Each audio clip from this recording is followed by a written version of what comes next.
Een van ons coaching vriende WhatsApp my vanoggend en hy is so dankbaar, sy bloedsuiker het afgekom. Was altyd bo 8 gewees met medikasie en nou is dit 6.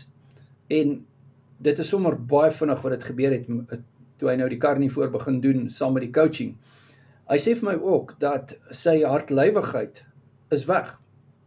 Hy sê vir my, as hy gewoonlik 'n ver afstand gery het, het hy absoluut die volgende dag gesukkel met hartlywigheid. Hy het 'n groot probleem daarmee gehad. En dis weg.